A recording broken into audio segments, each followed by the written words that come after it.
Salut et bienvenue sur Bibloom Podcast, le podcast enthousiaste qui pétille, qui t'invite à te poser des questions sur la vie, à changer de point de vue et à chercher des réponses du côté de la bienveillance. J'y partage mes réflexions et découvertes personnelles en fonction de ce que je vis au quotidien et j'invite régulièrement des personnes avec qui j'ai plaisir à échanger pour partager avec toi et t'inspirer.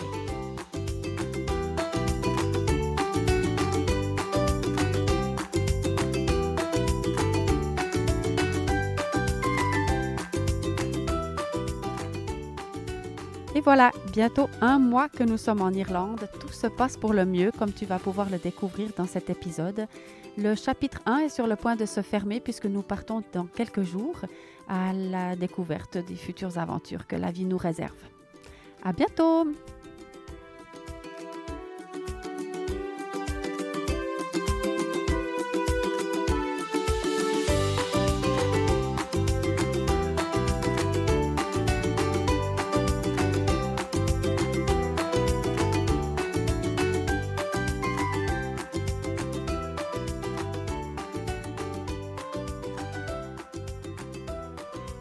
Salut! Ah ben voilà, maintenant c'est sûr, je ne vais plus commencer un épisode de podcast sans salut en pensant à Valérie, c'est certain. Alors voilà, 3 semaines et demie qu'on est ici en Irlande. Je vais faire un petit peu un point sur ce qui s'est passé pour nous jusque-là et où on en est. Mais avant ça, j'aimerais lire un mail que j'ai reçu d'une auditrice qui m'a tellement touchée.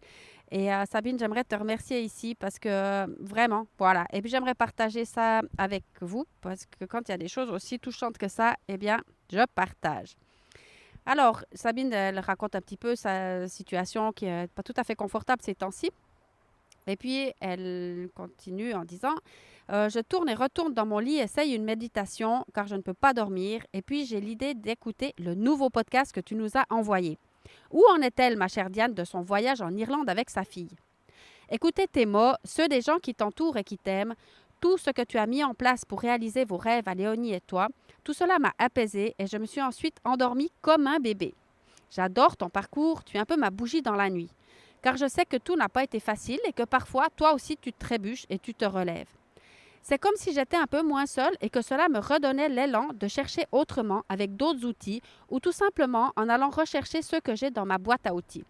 Ton périple est quasi un voyage initiatique et le partager avec d'autres nous permet à la fois de te soutenir, merci beaucoup, et de nous inspirer. Merci pour tout ce que tu partages et merci tout simplement d'être toi. Si ça va touchant, tout ça, et effectivement, c'est juste la seule chose que je pense qu'on a tous à réussir à faire, en fait. Être soi-même, c'est tout. Moi, je me pose aussi, comme elle dit, elle sait que c'est pas facile tout le temps pour moi et que je trébuche, en effet. Et puis, ça, c'est juste pour tout le monde la même chose. Et quand on trébuche, voilà, c'est comme les enfants qui apprennent à marcher. Combien de fois ils trébuchent et ils se relèvent et ils n'arrêtent pas de faire ça toute leur vie? Voilà, moi, je fais juste la même chose que tout le monde. En tout cas, c'est ce que j'essaie de faire et surtout, voilà, d'être au plus près à chaque instant de qui je suis et de qui j'ai envie d'être et qu'est-ce qui est juste pour moi. Et là, aujourd'hui, ce qui était juste pour moi, après donc 3 semaines et demie de séjour ici, c'était de partir toute seule pour la première fois en autostop. Il y a un village qui s'appelle Iores que j'avais vraiment envie de voir parce qu'on nous a dit que c'était très joli et je confirme, c'est très joli. J'ai eu peur de ne pas réussir à le faire parce qu'on est maintenant donc à J-6 avant notre départ pour la prochaine destination. Et on a eu un temps extraordinaire jusque-là, vraiment une chance incroyable. On a profité un maximum de ce beau temps. Et puis hier, le temps a tourné. Il s'est mis à pleuvoir, il faisait gris, on ne voyait plus rien. Et puis, il semblait que les prévisions disaient que, voilà, maintenant, le temps, il tourne et puis on va avoir un vrai mois de septembre. Jusque-là, ce n'était pas un vrai mois de septembre. Il faisait trop beau. Bon, nous, on était bien contentes, hein. Puis comme ça a tourné, je me suis dit, oups, mon Iris, ça risque de passer à la trappe. En fait, non, aujourd'hui, il fait grand beau. Ça souffle un petit peu, mais pas grand-chose. Et donc, je me suis embarquée toute seule. Léonie, elle m'a dit, mais j'ai pas tellement envie de venir. Et puis, finalement, maman, c'est aussi bien qu'une fois, on fasse chacune quelque chose de notre côté. Moi, je vais avancer mon anglais, puis j'ai envie d'écrire un peu.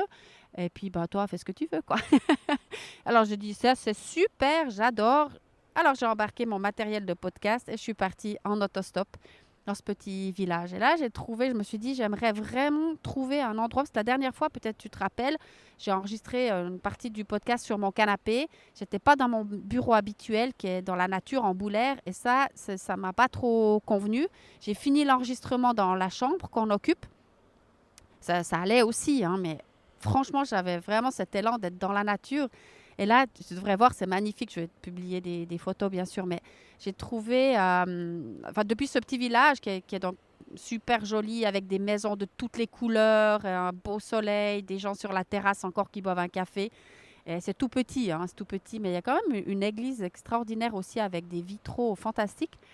Et donc après, je suis descendue vers l'océan et j'ai trouvé un endroit un peu abrité contre un mur. Donc j'ai l'océan devant moi, les vagues qui tapent contre des rochers parce qu'on est un petit peu à marée basse. Et voilà. C'est pas comme en Boulaire dans mon bureau favori, mais quand même, c'est pas mal du tout. Moi, j'adore. Franchement, j'adore. Ouais, je suis particulièrement contente aussi de pouvoir enregistrer cet épisode de podcast, à vrai dire, parce que pendant notre trajet, en fait, en venant ici, au contrôle douanier, la valise dans laquelle il y avait tout mon matériel d'enregistrement est passée au scanner, là. Ils ont tout sorti. La dame qui faisait le contrôle, elle demandait bien ce que c'était que ce matériel. Elle a sorti l'enregistreur qui est dans une boîte de protection. Elle l'a regardé sous toutes ses coutures. Elle me regardait d'un air suspicieux. J'essayais de lui dire ce que c'était, mais visiblement, elle ne voulait pas avoir d'informations de ma part. Je voulais juste savoir si j'avais une tête de, de voyou ou pas. Et puis après, elle a appelé une de ses collègues pour discuter, c'est quoi, est-ce qu'on peut laisser passer ou pas. Puis moi, j'avais quand même quelques sueurs froides parce que je me suis déjà trouvée au contrôle douanier avec du matériel qui passait pas le contrôle, en fait. Et puis là, ils font pas d'histoire, hein. Ils mettent à la poubelle direct. Alors, je voyais déjà tout partir loin.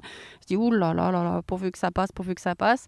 Et puis après, bon, je sais pas, ça m'a paru long, mais c'était peut-être que 20 secondes, hein, j'en sais rien. Mais elle a dit, OK, c'est bon. Allez-y. Et puis, puisque je suis dans cette petite anecdote-là, je vais continuer parce que le prochain sac, c'était mon sac à main. Et puis, là aussi, de nouveau, il ne passe pas le contrôle. Et puis, la collègue qui était venue confirmer qu'on pouvait laisser passer le matériel de podcast, elle s'est retrouvée avec mon sac qui était suspicieux, qu'elle devait fouiller. Donc, elle m'a pris à part. J'ai dit, ouais, c'est encore à moi, quoi. Ce sac-là, il est aussi à moi. Et puis, elle cherchait visiblement quelque chose. Elle ne trouvait pas. Comme il y a pas mal de poches, elle ne trouvait pas. Puis, j'ai dit, vous cherchez quoi? Puis, elle me dit, il y a des ciseaux là-dedans. Puis, j'ai dit, ah, mais oui, c'est vrai, il y a des ciseaux. Puis, je lui ai dit où ils étaient, ces ciseaux. J'ai complètement oublié de les enlever. Alors là, bien sûr, eux, ils sont partis directement à la poubelle. Et puis, comme elle fouillait dans mon sac, eh bien, elle est tombée sur le petit sachet avec des bracelets Bibloom, là. Et puis, du coup, moi, je les ai vus aussi. Et puis, ça m'a donné l'idée de lui en donner un. Alors, j'ai sorti ce sachet. Et puis, je lui ai expliqué. Je lui ai montré le Bibloom Free Yourself. Puis, le Bloomy qui lui sourit. Si elle met le texte contre elle, puis qu'elle s'occupe d'elle, le Bloomy lui sourit. Puis, si elle s'occupe de tout le monde et qu'elle s'oublie dans l'aventure, eh bien, le Bloomy lui fait la tête. Et puis, je lui ai offert ce bracelet. Et je me suis dit, wow, ça, c'est quand même cool. Elle était toute contente. En plus, après, elle l'a mis à côté de son uniforme parce qu'il y avait les couleurs étaient assorties, en fait, aux couleurs de son uniforme. Elle était toute contente. Enfin, bref, elle a mis son bracelet dans le bon sens. Elle a vu le Bloomy qui lui souriait. Et puis, voilà, le contrôle douanier était fini. Et c'était juste une jolie petite anecdote. Donc, voilà, je suis bien contente d'utiliser mon matériel ici. Ah oui, puis aujourd'hui, on est à J-6 avant notre départ pour la prochaine destination. Et c'est là, à J-6 que j'avais enregistré une bonne partie de l'épisode précédent. Donc, on était le 22 août et on est parti le 28. Et là, on est le 22 septembre et on va aussi partir le 28, pile un mois après notre arrivée. Donc voilà, le voyage s'est extraordinairement bien passé. On est arrivé dans ce bed and breakfast où on était attendu. On a été très, très bien reçus. Donc, c'est un endroit où je crois que je l'avais dit un petit peu la dernière fois, le propriétaire est c'est un personnage, on va dire. C'est un monsieur qui est veuf et qui tient un bed and breakfast de 11 chambres. Ce bed and breakfast avait été ouvert par son épouse alors qu'ils avaient 3 enfants en bas âge, des jumeaux, et 2 ans plus tard, une autre petite fille. Et donc, c'était un bon moyen pour son épouse d'avoir une petite activité et d'être présente pour les enfants. Et lui était pêcheur. Et puis, quand les enfants avaient 13 et 11 ans, la dame est tombée malade et une année plus tard, elle est décédée d'un cancer. Donc, ça fait 20 ans maintenant que ce monsieur est veuf. Donc, il s'est retrouvé il y a 20 ans en arrière avec des jumeaux de 14 ans et une fille de 12 ans dont il a dû s'occuper. Donc, il a arrêté son métier de pêcheur. Il a agrandi le bed and breakfast pour construire des chambres supplémentaires. Et puis, ça fait 20 ans qu'il s'occupe 7 jours sur 7 de ce bed and breakfast. Alors, on peut le comprendre, on peut très, très bien comprendre qu'il soit un peu fatigué de ça et puis que ça peut être jamais été d'ailleurs sa passion. C'est très particulier en fait pour moi d'être là parce que moi, j'aime ce que je fais. J'ai toujours, depuis des années de travail, j'ai toujours aimé ce que j'ai fait. Et quand j'aimais plus, j'ai changé. Et puis ce monsieur, ça fait 20 ans qu'il fait quelque chose que peut-être il n'aime pas ou parfois, on a l'impression quand même qu'il a du plaisir ou qu'il y a des gens sympas avec qui il rigole un peu. Mais globalement, c'est plus une obligation. Et puis, il est un peu défaitiste comme ça. Ma foi, quand il faut y aller, il faut y aller. On ne se pose pas de questions, on bosse et puis c'est tout. Et voilà. Donc, il est un peu fatigué. Et parfois, il a des réactions un peu abruptes comme ça, même avec les clients. Par contre, avec nous, il a toujours été adorable. Parfois, il ne parle pas. C'est pas un grand bavard. Mais on voit bien qu'il est content de nous avoir ici. Et puis surtout, il nous traite extrêmement bien. Donc, on travaille entre 3 et 4 heures par jour à donc, nettoyer les chambres, ranger la salle de petit déjeuner, faire la vaisselle, la lingerie, plier les linges, repasser les draps, tout ça. Et il y a une dame qui travaille ici tous les jours, de lundi au vendredi, Christiana, depuis 6 ans. Et puis sinon, il travaille avec des gens comme nous, donc des gens qui font ce qu'on appelle du woofing. On appelle ça aussi du workaway, parce que c'est le site par lequel on l'a trouvé. Et il a régulièrement donc des gens qui logent à l'étage, dans son établissement, qui l'aident comme ça dans son activité. On loge à l'étage avec lui. Donc lui, il a sa chambre au-dessus des escaliers, sa chambre à droite. Nous, on a notre chambre à gauche. Et au milieu, il y a une porte pour la salle de bain qu'on partage.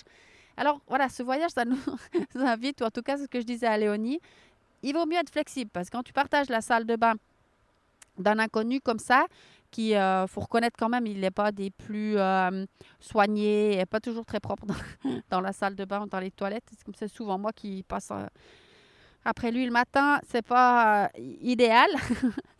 Mais voilà, ce genre d'expérience, ça pousse à comprendre en tout cas qu'une de nos qualités qui est extrêmement précieuse, c'est d'être souple et flexible et pas de porter de jugement et juste faire avec les choses comme elles sont. Une des choses qui est le plus difficile pour moi, en fait, c'est de voir les déchets ou la gestion des déchets. Donc, je ne dis pas du tout que c'est quelque chose similaire partout en Irlande, mais en tout cas, là où on est pour l'instant, il y a chaque jour 2 poubelles pleines, une environ de 60 litres, l'autre de, je pense, plus que 110 litres, si je compare un peu à nos tailles des poubelles que je connais de chez nous. Et c'est juste énorme. Tout est mélangé, il n'y a rien qui est recyclé, sauf 2-3 bouteilles en verre, mais en fait, il y en a très peu en fait, de bouteilles en verre ici. Puis celles-là, elles sont mises de côté, mais sinon, la nourriture, l'alu, le PET, même les piles, tout est mélangé dans ces grandes poubelles. Et il y en a 2 comme ça chaque jour. Et mais bizarrement, c'est ce qui est presque le plus difficile à supporter pour moi, en tout cas. Alors, j'essaye de faire ce que je peux, dire qu'au moins, j'écrase les bouteilles en PET, je coupe. Il y a beaucoup ils achètent de la nourriture ou comme ça. C'est tout emballé dans des grandes barquettes en plastique. Alors, moi, je les coupe pour faire un petit peu de place. Ah oui, même le papier, il ne récupère pas. Donc, je me dis, c'est ce que je peux faire, mais c'est vraiment une petite goutte d'eau quand on voit la quantité. Puis, je ne pensais pas que ça serait ce genre de choses-là qui serait le plus délicat. Après, une chose que je trouve vraiment super, c'est d'être là pour 4 semaines et demie. Ça va faire 4 semaines et demie. Et puis de pouvoir vraiment, vraiment profiter. Par exemple, on a fait pas mal de virées, dont une sur une île qui est juste en face, qui s'appelle Barry Island. Alors, un après-midi, après le travail, on a pris le ferry. On était sur cette île. Et puis, tout au bout de l'île, il y a un phare qu'on voit très bien quand on va nager dans l'océan. Depuis, on se déplace un petit bout pour aller nager, puis on voit bien ce phare. Mais quand on prend le bateau comme ça, on ne le voit pas. Il faut vraiment marcher jusqu'au bout de l'île. Puis nous, on avait envie d'y aller, sauf qu'on n'avait pas eu assez de temps, parce qu'il fallait reprendre le ferry pour rentrer. Et du coup, quelques jours plus tard, on avait une journée entière de congé. On a pu retourner là-bas et on avait l'objectif d'aller jusqu'à ce phare. Et c'était une journée, mais absolument extraordinaire. Et le fait d'être au même endroit pendant un certain temps, ça permet de pouvoir retourner à quelque part. Et de ce que j'avais l'habitude, en fait, comme voyage ou vacances jusqu'à maintenant, eh bien, quand tu es à quelque part, tu n'as peut-être pas pu faire tout ce que tu voulais, le lendemain, tu es ailleurs, ou voilà, puis c'est fini, quoi, tu peux plus y aller. Tandis que là, on peut vraiment prendre le temps, puis dire, qu'est-ce qu'on a encore, on veut mettre sur la liste. Ah, j'aimerais encore aller là, moi j'aimerais encore faire ça. Et puis, on peut tranquillement le faire. Et il n'y a pas de stress, en fait, parce qu'on peut aussi se dire, on ira demain, parce qu'il nous reste encore un peu de temps. Alors là, maintenant, il y en a de moins en moins, mais en fait, tout ce qu'on avait un peu mis sur la liste, on a pu le réaliser. Donc, on est parti. Ça, c'est aussi assez intéressant, parce que comme on n'a pas de voiture, ça, c'est quelque chose, par exemple, qui m'inquiétait. Moi, je me disais, mais comment je vais faire sans voiture? En plus, c'est un endroit où il n'y a pas beaucoup de transport public. Et en fait, ça ne gêne pas du tout, parce qu'on part en autostop. Et puis, pour moi, c'est vraiment aucun problème. Léonie, elle est un peu moins à l'aise avec ça. Quand on est installé dans la voiture, pas de problème, ça va, elle est contente. Mais se mettre au bord de la route et tendre la main et voir les voitures qui nous passent devant sans nous prendre, elle n'est pas trop à l'aise. Mais bon, honnêtement, pour moi, c'est vraiment cool. Donc, on a pu aller partout où on a voulu aller. On est allé visiter Kenmare, qui est une ville à 1 heure d'ici. Une autre qui s'appelle Bantry, qui est aussi à 1 heure d'ici. Moi, je voulais aller me baigner dans l'océan à Laïs. C'est une plage qui est tout au bout de la péninsule où on se trouve. Et on a pu le faire aussi. Et là, on a rencontré un Allemand qui était en voyage, qui était vraiment super sympa, qui nous a pris au retour. On est allé visiter avec lui le centre bouddhiste qui est à 5 minutes d'où on est. C'était une anecdote chouette parce qu'à l'aller, pour aller à cette plage, la personne qui nous a pris, elle nous a parlé de ce centre bouddhiste. J'ai dit, moi, je n'ai pas du tout entendu parler, je ne connaissais pas. Elle me dit, mais la vue, elle est extraordinaire depuis là-bas. Et puis, elle nous a montré où c'était. Alors, je me suis dit, ça serait chouette de pouvoir y aller, quoi. Et puis, au retour, c'est cet Allemand qui nous a pris, un jeune, en camping-car. Et je lui dis, t'as entendu parler du centre bouddhiste? Et puis, il me dit, ouais, j'aimerais bien aller, mais je ne sais pas où c'est. Et puis, moi, je savais où c'était, puisque la dame qui nous a pris pour aller, elle nous a montré depuis le bord de la route. Et puis, emmener cet Allemand à visiter ce centre. Et nous aussi, par la même occasion, le visiter. Et voilà, c'est une petite synchronicité comme ça de la vie que j'adore, parce que... Genre, 1 heure avant, je me suis dit, ça serait cool de pouvoir y aller, ou 2 heures avant peut-être. Et puis, entre-temps, on s'est baigné dans l'océan, c'était extraordinaire. Avec Léonie, on a passé un moment magique. Il y a 2 chiens qui sont venus nous rendre visite aussi. Elle s'est amusée avec ces 2 chiens, c'était extraordinaire. Et puis voilà, au retour, paf, cet Allemand qui veut aller visiter ça. Nous, on visite ce qu'on avait envie de voir. Donc voilà, plein de petites anecdotes comme ça qui nous réjouissent. Ah oui, une autre chose que je voulais partager, c'est que plusieurs fois en travaillant ici dans ce bed and breakfast, pour moi, c'est vraiment aucun problème. Je fais des chambres, je nettoie des salles de bain, je refais des lits, quoi que je fasse, moi, je suis toujours contente. Et puis là, je me dis quand même aussi parfois, heureusement que j'ai fait une formation à la base dans l'hôtellerie, parce que ça m'aide quand même pour être bien au clair sur comment ça marche tout ça. Pas que je ne sois pas capable de faire un lit, mais enfin quand même, là, ils font les lits à l'ancienne avec... les gros édredons, le lit, le drap de dessus, le drap de dessous, les coins qu'il faut faire au bord du lit. Tout ça, c'était maîtrisé pour moi. Enfin, c'est des vieux souvenirs, mais je sais quand même encore le faire. Et je me dis, ouf, parce que comme ça, on nous a montré une fois, puis c'est réglé, quoi. On sait le faire.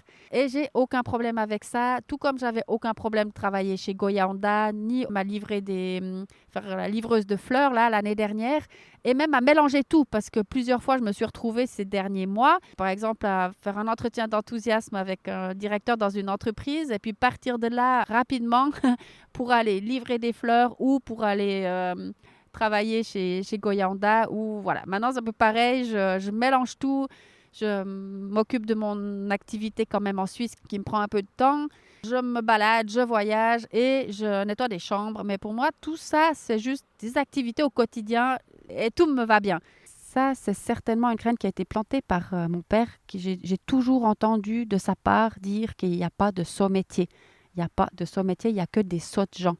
Et je pense que ça, c'est quelque chose qui m'a vraiment, qui s'est ancré vraiment profond en moi et qui fait qu'aujourd'hui, je pense que ça contribue au fait que je puisse très confortablement faire n'importe quelle activité, dans mon quotidien et me sentir confortable avec ce que je fais parce que voilà, il n'y a pas de sot métier, il n'y a que des sots gens.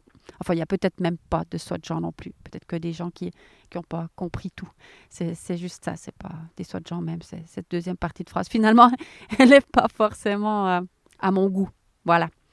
J'étais interpellée par Léonie qui m'a quand même dit à un moment donné que elle assumait pas trop ça de dire ouais je fais des chambres. Elle n'arrive pas en tout cas à dire même pas à ses amis ou comme ça. Elle dit ouais j'assume pas vraiment de faire ça. Elle le fait très bien ceci dit.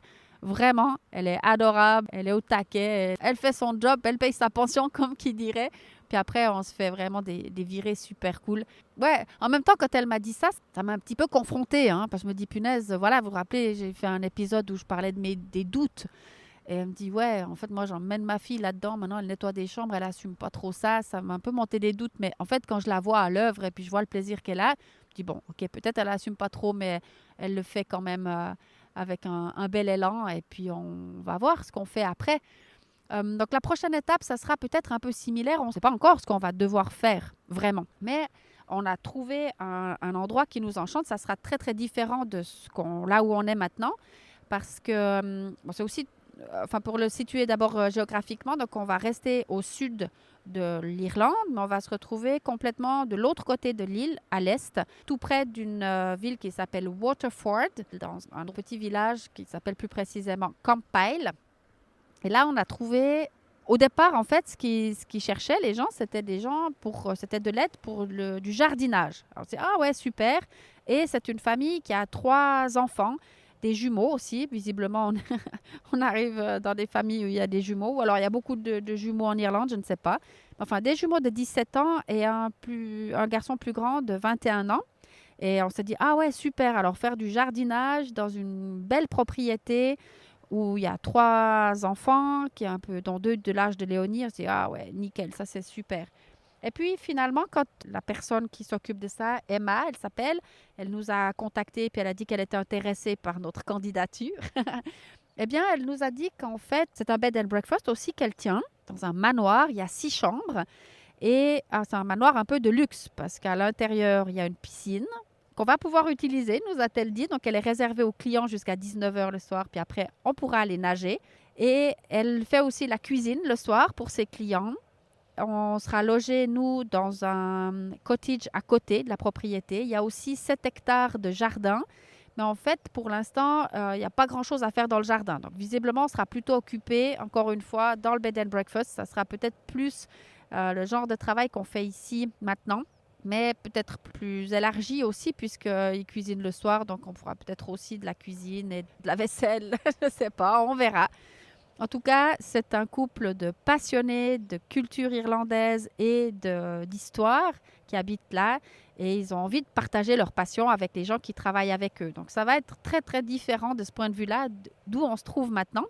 Et puis, pour l'anecdote, je trouve ça aussi très drôle parce que là où on est pour l'instant, il y a un chien, Bruno, qui est extraordinaire. C'est un labrador, vraiment super. Et Léonie, elle a un contact génial avec ce labrador.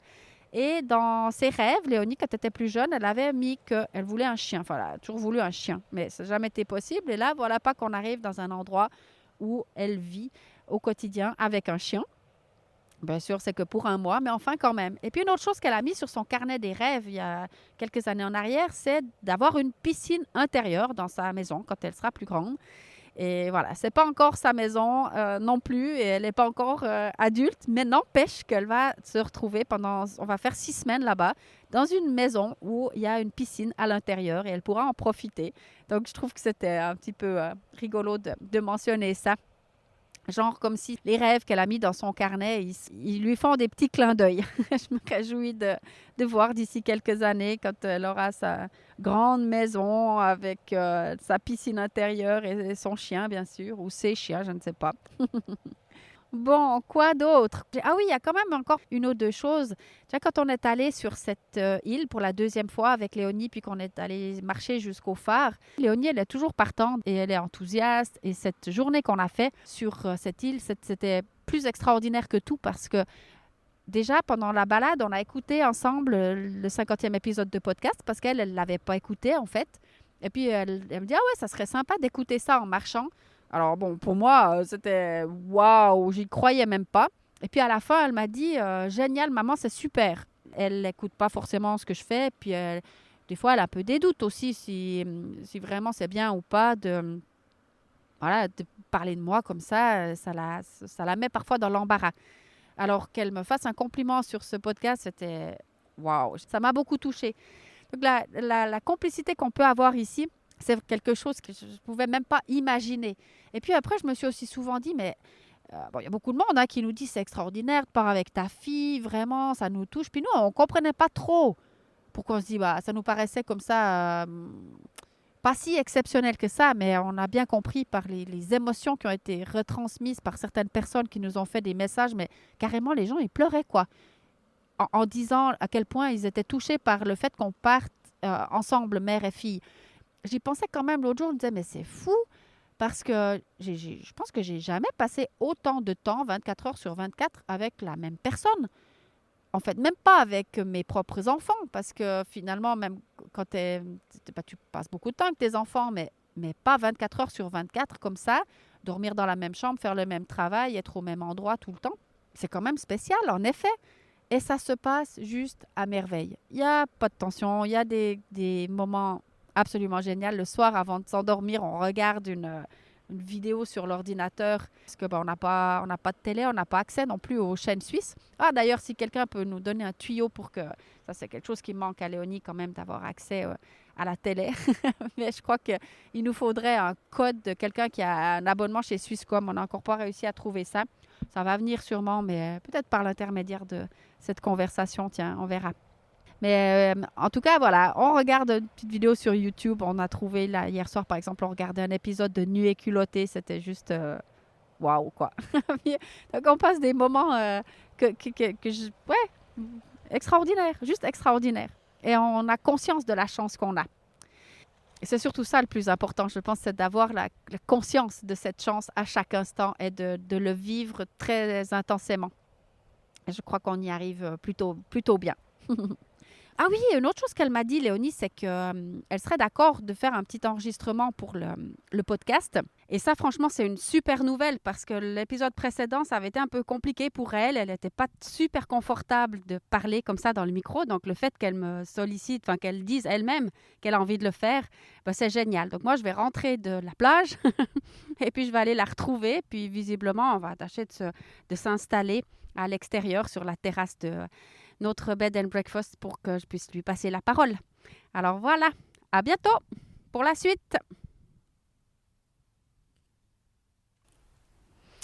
Bon, ben voilà, j'ai la chance d'être avec toi, Léonie, maintenant, avec de nouveau le casque et le micro. Ça fait donc 3 semaines et demie qu'on est là. On va bientôt partir. Et puis, ben, comment tu as vécu ce premier mois? Qu'est-ce que tu aimerais euh, partager, en fait, de ces premières aventures? Bah pour moi, ce premier mois, il était incroyable, franchement, ultra bien. Le truc qui m'a le plus impressionné et le plus plu, c'est la balade sur Bear Island. D'ailleurs, elle est juste en face de nous en faisant ce podcast. Et c'était vraiment incroyable. J'ai même pas les mots pour dire comment c'était. Waouh! Vraiment, c'était tellement beau. Des paysages qu'on voit pas forcément en Suisse. Je parle pas des fleurs parce que les fleurs, pour moi, c'est assez semblable, hein, parce que maman, elle trouve tout. Elle trouve que les fleurs sont pas comme en Suisse, mais moi, je trouve que c'est assez semblable. Enfin, la végétation et tout. Mais je parle surtout de la mer, de la vue qu'on avait, les rochers, le phare, les vagues qui venaient taper contre les rochers. Enfin, ça fait la mousse blanche, tout ça, mais c'était waouh! Et les moutons aussi qui étaient juste à côté de nous en voyant ce paysage, c'était incroyable. Ouais, donc ça, c'est vrai qu'on n'a pas l'habitude de ce genre de paysage. Puis là, cette fois-ci, on avait marché tout le long de l'île et c'était très agréable, très joli. Mais tout d'un coup, on est arrivé vers le phare et puis alors là, on avait cette vue extraordinaire sur l'océan et c'est vrai qu'on a été assez bluffés toutes les deux. Et puis dans les autres escapades qu'on a fait, est-ce qu'il y a d'autres choses que tu aimerais partager? La fois où on a été sur la plage de Alaïs, c'était aussi très très beau. Bon, on avait aussi été 2 fois là-bas. La deuxième fois, on s'est baigné, on a eu la chance de se baigner. Et vraiment, c'était aussi incroyable, très très beau. Et puis, sinon, on a été à Kenmare et à Bantry. C'était aussi très beau, mais pour moi, c'était pas plus. Enfin, vraiment, Barry Island et la plage Alais, c'était vraiment les deux meilleurs trucs à faire. Et puis, qu'est-ce que tu penses de la manière dont on se déplace? J'ai un peu de la peine avec l'autostop, mais ça va, ça va. J'aime juste pas trop le moment où on est au bord de la route et on doit tendre le pouce pour dire vous pouvez nous prendre, s'il vous plaît, on n'a pas de voiture. Je sais pas, j'aime juste pas le fait d'être comme ça sur la route à attendre que des gens aient pitié de nous en fait et qu'ils nous prennent. Genre, je sais pas, j'aime pas trop. Mais dès qu'on est dans la voiture, y a aucun problème. Je trouve ça cool. Moi, je suis derrière, j'écoute ce que maman elle dit, j'essaie de comprendre, ce qui fonctionne assez bien, mais Ouais, moi, je trouve que c'est cool aussi de se déplacer en autostop parce que ça permet vraiment des échanges géniaux, en fait, avec les gens qui nous prennent. Et puis, je crois que personne n'a pitié de nous. On n'est pas du tout dans cette idée-là. Mais c'est aussi très chouette ce partage avec Léonie parce que forcément, moi, je suis devant, je parle, je m'intéresse un peu aussi aux gens qui s'intéressent aussi à nous. Bon, puisque moi, j'aime beaucoup aussi, c'est que quand on sort de la voiture, eh ben, je demande à Léonie si elle a compris ce qu'on a dit, puis je lui pose des questions, en fait, pour voir si, en anglais, si elle a compris quelque chose. Et puis, je m'aperçois que, ouais, elle comprend super bien quand même. Et ça, pour moi, c'est toujours aussi un chouette moment de complicité comme ça avec elle, où on parle un peu en anglais. Mais il y a peut-être quand même une chose aussi qu'il faudrait qu'on dise, Léonie, c'est que on fait toutes ces chouettes sorties, tous ces balades, tout ça, mais avant de pouvoir partir en balade, qu'est-ce qu'on fait? bah, il y a quand même du travail à faire un peu dans ce bed and breakfast. Du coup, bah ouais, le matin, c'est vrai qu'on travaille, bon, pas énormément, hein, on va pas se le cacher, mais ça dépend, des fois de 8 heures, entre 8h et 9h, et midi 1h des fois. Et puis voilà. Et qu'est-ce que tu fais, toi, en particulier?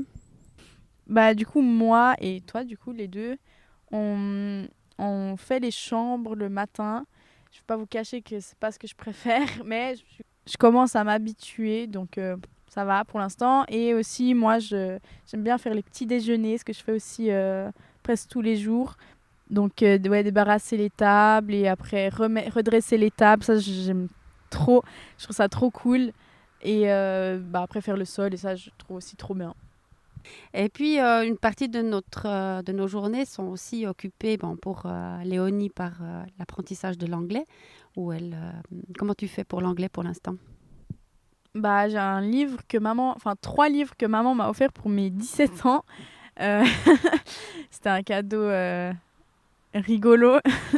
Et bah, du coup, pour l'instant, je suis au premier pour les débutants. Je suis censée faire 1 heure d'anglais par jour et je regarde un peu ce livre, j'apprends comme ça. Et à part les livres, j'ai eu la possibilité d'aller 3, 4 fois à des cours en présentiel avec un groupe de personnes qui sont aussi débutants en anglais. Et bah, d'ailleurs, j'en ai eu un ce matin, c'était très cool. Et il me reste le dernier lundi. Et pourquoi c'est le dernier lundi? Parce que nous partons mercredi dans l'autre endroit où nous irons après. Et puis, une autre manière d'occuper nos après-midi, c'est les réseaux sociaux. Toi, tu t'occupes en particulier du compte Instagram. Qu'est-ce que tu aimes faire là-dessus? Moi, je trouve vraiment drôle de faire les réels. Enfin, j'aime bien passer du temps là-dessus. Je trouve marrant de faire ça. Je fais aussi des stories, mais les stories, j'en fais beaucoup moins. Mais je trouve ça aussi drôle. Voilà, donc il nous reste plus que quelques jours ici avant de partir pour d'autres aventures. Est-ce que tu te réjouis de ça? Ouais, j'ai trop hâte. Donc, avant de partir de Suisse, tu avais trop hâte et tu n'as pas de regret de ce premier mois? Non. Et puis maintenant, tu as de nouveau trop hâte. La même chose tu as hâte de quoi pour la suite? Bah, j'ai hâte parce que, bah, comme je disais dans l'autre podcast, j'ai hâte de tous les moments. Et puis c'est vrai que bah, ça sera une autre aventure et c'est sûrement un autre style de vie. Et j'ai hâte de voir comment ça se passera. Et surtout qu'il y a des choses cool là-bas. Comme par exemple ce que j'ai toujours rêvé, ce que j'ai toujours voulu pour moi plus tard. Enfin, c'est un rêve d'avoir une piscine dans ma maison. Et ben il y aura une piscine dans la maison. Et il y aura un terrain de tennis dans leurs 7 hectares de terrain. Et puis, Ouais, c'est vraiment trop cool. Et est-ce que tu as régulièrement des nouvelles de Charlotte? Oui, bah, on est un peu en contact tous les jours. Enfin, mais pas beaucoup, on parle pas beaucoup, mais je pense qu'il y a toujours un petit snap tous les jours. Et ça, c'est important pour toi? Bah, je trouve ça bien quand même de pouvoir rester en contact avec ma sœur et même mes amis. Je trouve ça cool. Alors moi, j'ai aussi régulièrement des contacts avec Charlotte, des coucous réguliers. Elle nous envoie aussi des informations sur ce qui se passe dans le monde. C'est chou comme tout. On se réjouit aussi beaucoup parce qu'elle a pris un billet d'avion. Donc Charlotte, elle va venir du 20 au 25 octobre nous trouver. Enfin, elle va pas venir seulement pour nous, hein. Elle a quand même des amis à Dublin aussi qu'elle va aller voir. Mais ça nous réjouit beaucoup. Et visiblement, à la colloque, tout a l'air de bien se passer, hein. C'est un petit peu, de ce côté-là, pas de nouvelles, bonnes nouvelles. Mais je pense que ça roule, comme prévu. Bon, et sinon, pour moi, les après-midi, une fois que j'ai payé ma pension, eh bien, il y a autre chose qui m'occupe. En plus des activités que j'ai gardées, que je peux faire à distance et des podcasts, par exemple, eh bien, il y a le livre. Et donc là, j'ai vraiment envie de mentionner ma sœur, ma très chère sœur Valérie, parce qu'elle joue déjà un rôle drôlement important là-dedans. Donc, j'ai terminé l'écriture du premier chapitre le 14 septembre, le même jour que le dernier épisode de podcast que j'ai publié. Alors, c'était un peu un grand jour pour moi, ce 14 septembre, de mettre le point final au premier chapitre et de publier l'épisode de podcast. Et puis, maintenant, j'avance gentiment dans le deuxième chapitre. Et Valérie, elle joue un rôle déjà vraiment très important parce que d'abord, elle a spontanément proposé de faire une relecture de ce premier chapitre. Et puis, au début, je me suis dit, ouais, finalement, est-ce que je lui fais lire pour qu'elle me donne son avis si je pars dans la bonne direction ou pas? Ou bien est-ce que j'ai suffisamment confiance en moi que de toute façon, je ne vais pas partir dans une autre direction que ça? Et puis voilà. Et puis, surtout, je suis très, très, très reconnaissante parce que c'est vraiment super de savoir qu'elle est là, qu'elle est prête à relire et puis qu'elle me donne des retours juste bienveillants qui vont faire progresser les choses. Enfin, bref, on n'a encore pas beaucoup avancé dans la collaboration ensemble et je ne sais même pas trop comment on va faire, mais je sens qu'elle est motivée et puis qu'elle... voilà, pour moi, son soutien, c'est hyper précieux. Et voilà, donc je voulais lui dire ici, mais pas seulement à elle, vous aussi, parce que voilà, ça me tient à cœur, ça fait partie des buts, des objectifs qu'on a. Donc, Léonie, son anglais, moi, le livre. Et puis, Charlotte, elle, son apprentissage. Peut-être pour elle, l'enjeu est un peu différent dans le sens où elle est sur des rails, quoi. Elle travaille, elle va à l'école. Voilà, elle a des examens à passer. J'ai aucun doute qu'elle va les réussir. Mais elle est sur des rails peut-être différents que nous parce qu'on doit vraiment s'y mettre, quoi, puis rester attentif qu'on fait ce qu'on doit faire. Alors, ça, dans ce sens-là, c'est un petit peu différent. Mais en tout cas, on avance toutes les trois dans la bonne direction, ça c'est sûr. Et puis, avec plaisir aussi. Donc voilà, cet épisode est terminé. On se réjouit de la suite, toutes les trois, qu'est-ce qui va nous arriver sur ce chemin. Et puis, on se réjouit aussi de partager cette suite avec vous. Tout bientôt. Allez, bye bye.